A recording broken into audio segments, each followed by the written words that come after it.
Assalamualaikum warahmatullahi wabarakatuh. Jadi kali ini penulis ingin bahas soal kerja ya. Ada yang tanya ya, ngomong gajiku 50.000 nggak bisa beli NMAX. Wah, emang ya realitanya seperti itu. Walau nggak berarti NMAX ini ya motor yang mewah banget ya, karena ya banyak juga yang kerjanya ojek gitu malah bisa beli PCX 160 ya, yang harganya lebih mahal, atau malah ADV 160. Mungkin ada yang tahu vlogger Elang yang jadi kurir ya. Semenjak zaman COVID ini emang sepertinya tren pekerjaan jadi berubah ya. Dulu sebelum COVID, debt collector itu banyak. Jadi penulis tahu itu banyak orang kerja debt collector atau jadi agennya bank lah ya. Jadi kerja di agen bank itu kenaikannya bisa cepat, tapi butuh butuh luck, butuh ketekunan yang luar biasa, karena yang diukur adalah berapa rupiah dia bisa menghasilkan pinjaman. Dan ya yang sukses itu orang yang punya atau bisa mendekati orang yang kaya, yang sering butuh pinjaman. Dari contoh-contoh sukses itu ngomong kenalannya petani yang punya lahan sangat luas. Kalau petani itu emang sering pinjam uang karena kadang kebutuhannya banyak sekali, misal 60 juta untuk pupuk macam-macam gitu ya, seperti itu. Ada juga yang kenar miliarder, pengusaha kayu gitu ya, biasa ambil dari Kalimantan gitu ceritanya. Dan itu untuk melakukan pendekatan itu butuh kemampuan sosial, kemampuan pendekatan yang sangat bagus, dan sering butuh waktu off time, butuh waktu di luar jam kerja. Jadi ada yang contoh sukses ya, itu cerita sampai ditungguin ngerokok ya, ditemani ngerokok sampai jam tengah 12 sampai jam 1 malam ben pinjem ke dia, karena semuanya diukur pakai berapa rupiah yang bisa didapatkan, bisa digulkan ya, dan tanpa masalah tentunya. Karena bisa aja misalnya pelanggannya nunggak gitu. Nah kalau nunggak itu jadi catatan buruk juga untuk yang jadi agen bank ini. Jadi ya memang harus cari orang yang punya kemampuan untuk membayar, tapi butuh sering-sering minjem. Nah kalau sudah pas kayak begini kencang perjalanan karirnya, mulai dari level kabupaten, level regional, bisa jadi sampai se-Jawa Timur, terus jadi kepala, jadi bagian kantor ya, bisa saja seperti itu. Jadi ya kadang enggak dari satu tempat toh, tapi dari tempat-tempat lain. Tapi ya gitu, butuh butuh banyak waktu dan ya kemampuan skill sosialnya. Nah kalau susah kayak gitu ya, mungkin kalau sekarang zamannya sudah berubah ya. angkutan umum jarang. Jadi kalau dulu banyak angkutan umum, kalau sekarang jarang. Orang jadi lebih pilih yang Grab atau Gojek atau Gokar gitu ya.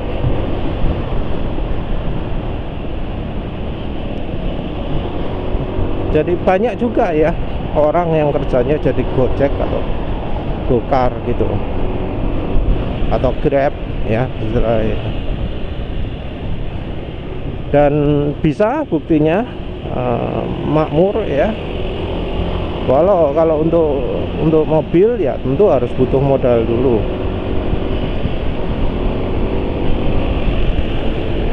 Yang motor buktinya kerja Gojek, Gokar bisa kok beli motor. Ya walau tentu ya jadi butuh perjalanan juga. Sehari bisa 200 sampai 300 km ya. Terus selain dari itu kurir pengantar barang juga. Nah, untuk kurir pengantar barang ini yang penulis tahu modelnya selain dari yang ngambil ya, itu juga yang pengantar barang. Karena sekarang setelah zaman COVID itu penjualan online jadi meledak ya. Online jadi levelnya sangat tinggi ya.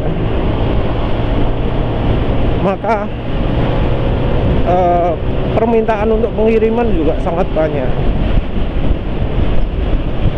Jadi sekarang ini yang namanya kurir barang itu jadi butuh sekali perusahaan-perusahaan gitu.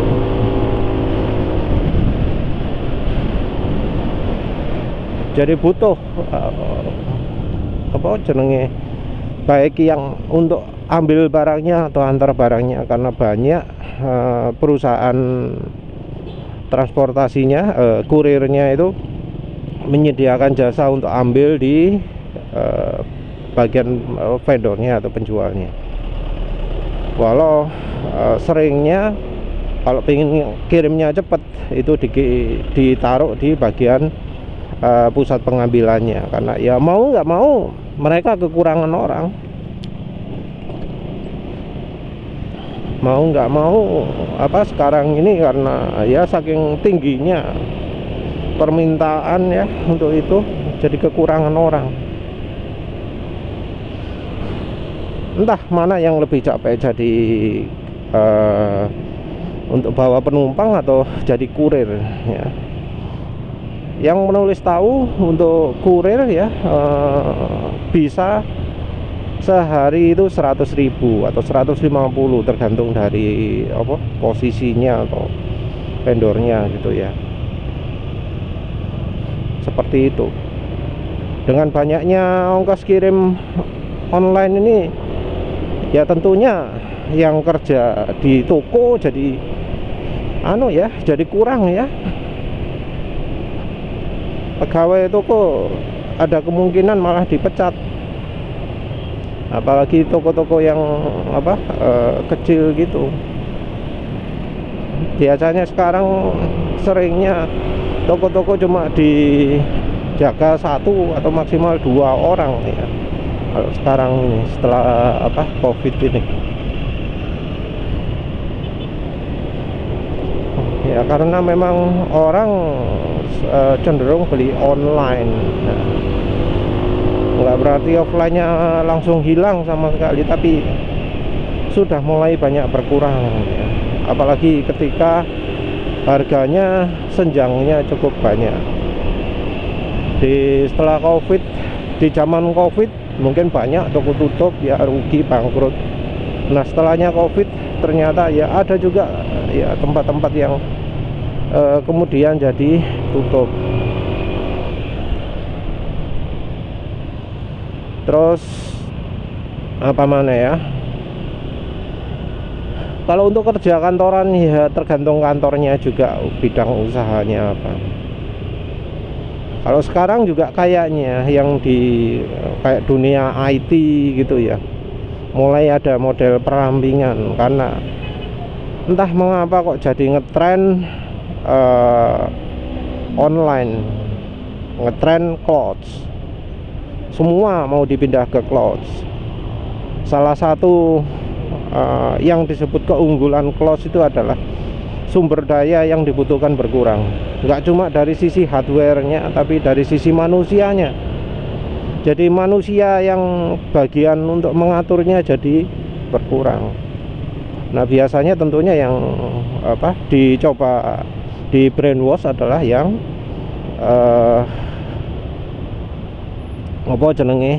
pemilik perusahaan ya, bagian bos diiming-iming kalau pakai clouds dijamin gini. Ya walau kalau untuk kita ya, kalau untuk Indonesia, walau hitungannya sebenarnya nggak murah ya, nggak murah kalau kalau dilihat dari sisi hardware-nya, karena ya biayanya per bulan ya bisa jutaan. Tapi kalau dilihat dari sisi sumber daya manusianya, nah itu bisa dihitung murah ya. Karena misalnya di sini lah piro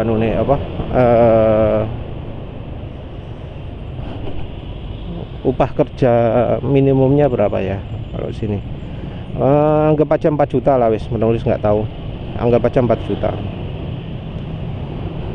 Misalnya untuk ruang IT ya, untuk handle softwarenya butuh 3 orang wis 12 juta. Nah bos-bos yang diiming-imingi itu 12 juta wis nggak butuh lagi, itu wis tinggal butuh tinggal clouds saja. Di clouds nggak butuh biaya segitu, paling cuma 8 juta wis bisa otomatis semua, softwarenya siap semua gitu ya. Ada yang ngomong seperti itu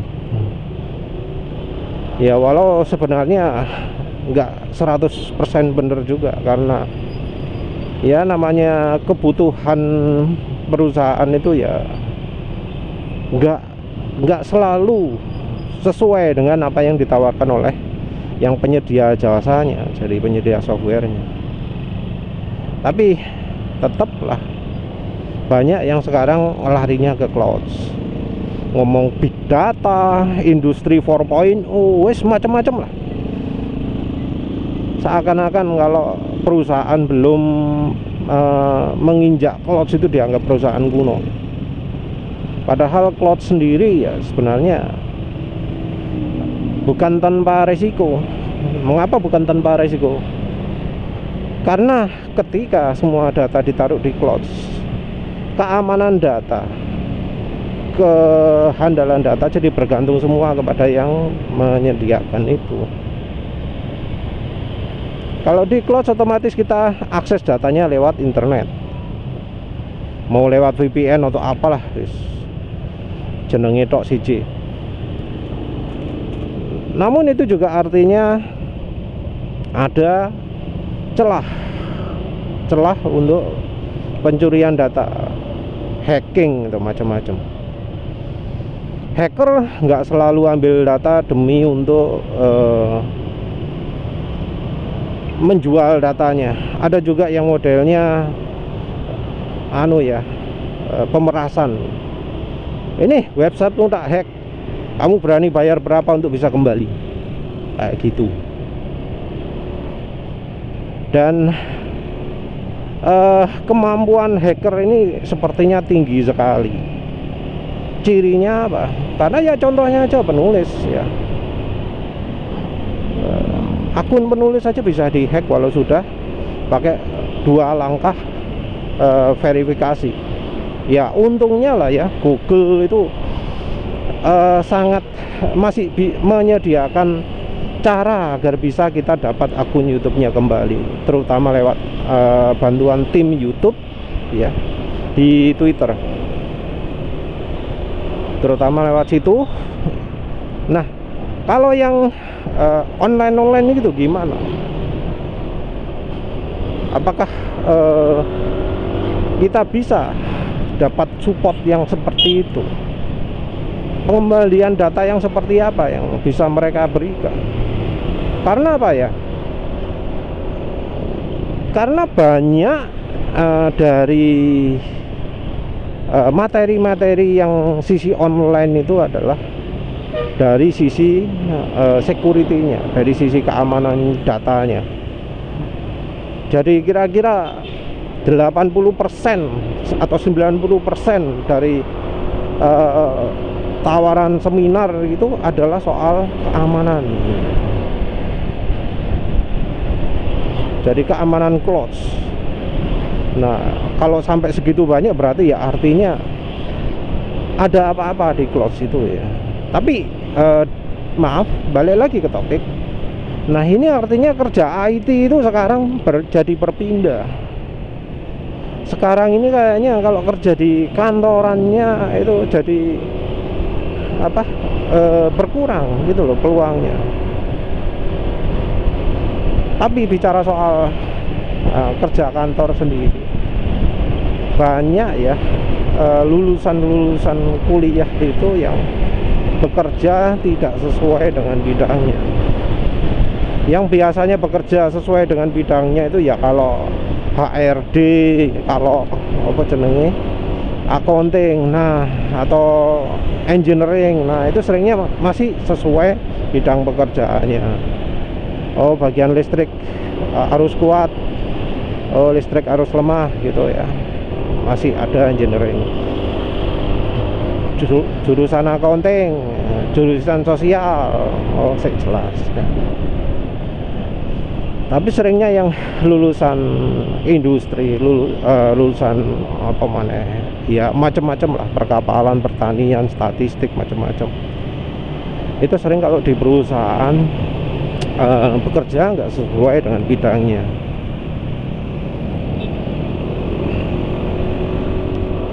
Kadang juga ada yang yang sesuai bidang ini aja dulu. Mengapa kok sampai seperti itu? Mengapa kok sampai dari perusahaan pun ambil yang tidak sesuai dengan bidangnya?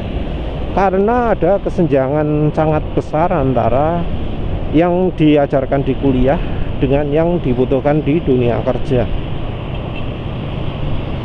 Yang di dunia kerja itu yang dibutuhkan ya seringnya bukan yang kayak ahli kimia, bukan ahli matematika, bukan ahli ya macam-macam lah ya. Yang mereka butuhkan cuma orang yang bisa menganalisa data, punya pemikiran yang bisa tahu gimana cara untuk mengolah datanya. Kita ngomong bagian pengolahan data ya. Karena ada juga kan yang kerjanya manual. Jadi seringnya yang dibutuhkan pabrikan itu adalah orang yang tahu cara mengolah data. Cara mengolah data itu artinya apa? Tahu caranya pakai Excel, tahu caranya pakai software ERP.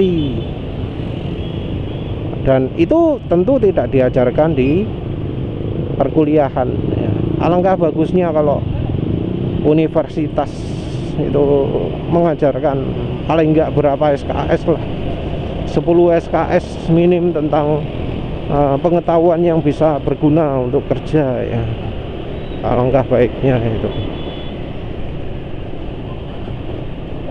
Ya kadang perusahaan juga ngambil dari persepsinya, oh kalau orang lulusan ini gitu tahu ya caranya ini gitu. Maaf. Jadi kadang untuk desainer ya kadang ambil orang IT, kadang ambil orang arsitektur, walau enggak 100% lulusan dari mereka. Karena ada yang butuhnya misalnya oh bisa Photoshop, bisa Corel gitu ya. Ada juga kerja yang ya tentu kerja agak kasar ya, Kalau misalnya purchasing, kerjanya ya sebenarnya ya apa, nelpon nih vendor, tanya penawaran, minta apa. Sales juga sama, bukan sales ya, apa, marketing ya juga sama, hubungi orang. Kan kadang nggak ada hubungannya dengan apa, bidangnya. Nah kalau yang kerja kasar ya itu misalnya apa, ngangkut barang macam-macam, itu seringnya yang dibutuhkan lulusan SMA. Tapi sekarang ini karena saking banyaknya apa jenenge, lulusan S1 yang nggak bisa kerja, kadang ngambil S1 juga, S1 kerjanya cuma pindah-pindah barang ya apa itu. Kalau ada juga yang sekarang ini musim outsource, sekarang sulit ya kalau kerja itu bisa langsung dapat permanen gitu ya, bisa dapat apa jenenge, kerja full gitu ya. Sekarang zamannya kontrak ya, kontrak setahun.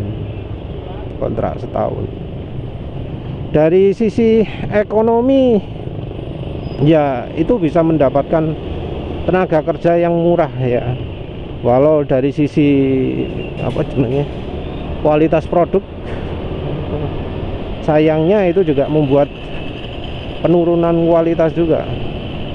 Karena kan ya namanya orang ya, namanya kerja di bagian tertentu itu butuh yang namanya penyesuaian. Orang baru pasti butuh belajar. Nah pasti ada yang namanya spesialisasi, orang yang ngerti untuk melakukan ini gitu ya. Jadi sebenarnya tergantung dari perusahaannya sendiri. Kalau memang perusahaannya itu benar-benar butuh yang apa, yang kualitas paling oke, maka perusahaan itu nggak akan gampang-gampang. Perusahaannya sudah menganggap oh kerjanya nggak butuh skill ya, nah itu wes sembarang lah, yang penting murah, yang penting ada ya. Jadinya apa, kerjanya jadi lebih murah. Kadang ya mungkin ada istilah UMK, tapi ya buktinya ada aja kerja yang lebih rendah dari UMK. Ya mau bagaimana lagi, kalau nggak terima itu kan nggak kerja ya.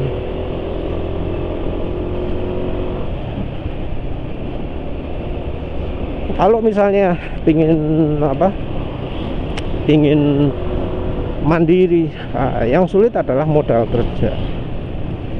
Misal mau buka warung pun butuh biaya, butuh uang, nggak gampang. Dan apa, untuk bisa bisnisnya populer juga butuh apa istilahnya, insting ya, insting. Kalau tahun depan ini misal apa, perang Rusia masih membuat bahan bakar jadi sulit, maka krisis ekonomi dunia mulai akan berkembang. Nah kalau sudah krisis gini biasanya bisnis makanan gitu yang mulai berkurang, bisnis yang pakaian bagus gitu berkurang. Cuma bisnis pokok misalnya seperti apa jenenge, beras, minyak goreng, apa ya, yang paling dasar itulah yang paling berkembang ya.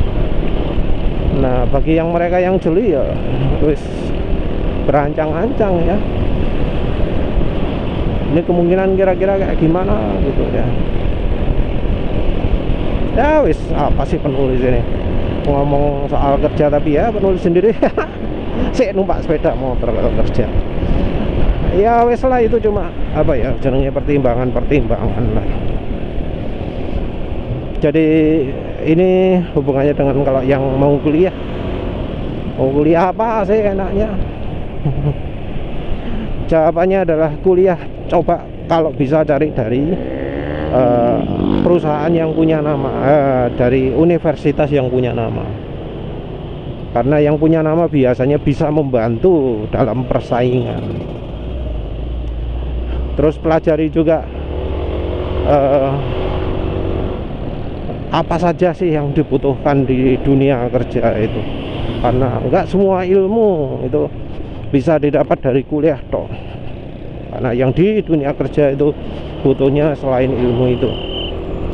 Nah, kalau sudah nggak punya kesempatan untuk masuk ke kuliah yang baik atau yang macam-macam begitu, cari ancang-ancang untuk melakukan bisnis sendiri. Kalau masih belum punya uang, ya cobalah teliti kerja-kerja yang bisa dilakukan dengan apa ya, yang butuh kemampuan tinggi misalnya, no problem ya, yang penting bisa usaha yang apa, gajinya cukup besar. Kalau perlu nyambi di dua tempat yang melakukan misalnya pengiriman, misalnya jadi kurirnya di dua tempat sekaligus, ya itu bisa aja. Tapi yang jelas ya bondo utama ya kalau mau jadi kurir ya sepeda motor ya. Kalau sepeda motor cari bekas ya ojo merek Honda lah ya. Habis itu oli mesin ya yang paling penting ya, ojo pakai full sintetik, tapi cari yang awet ya, yang terbukti. Silakan kunjungi Kupas Otomotif lah.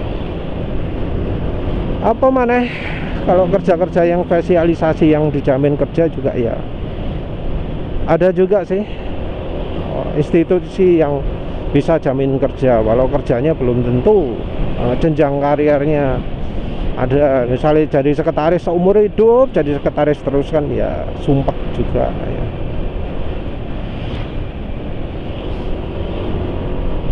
Terus yang apa misalnya langsung kerja gitu ya, kadang ada repot juga. Bahkan jadi dokter pun sekarang sulit tuh ya. Lulusan dokter pun bisa jadi nggak kerja karena ya peluang kerja itu sedikit, kecuali kalau mau buka praktek sendiri. Tapi juga katanya mau buka praktek sendiri juga ada keharusan untuk kerja misalnya di pelosok, di mana daerah pegunungan terpencil gitu ya, hanya untuk bisa mendapatkan surat izin kerja, surat izin buka praktek dokter ya. Entahlah, kayaknya kerja sekarang susah. Jadi bisnismen itu memang yang paling lega, tapi ya itu butuh insting yang tinggi untuk jadi pebisnis itu. Bisa lihat peluang, bisa lihat ancaman ya. Kalau soal itu dengarkan omongan-omongannya yang sudah sukses sebelumnya ya. Apa sih pelajarannya? Walau kadang pelajarannya juga sangat sinis ya. Ya wes, begitu saja. Terima kasih sudah menonton. Assalamualaikum warahmatullahi wabarakatuh.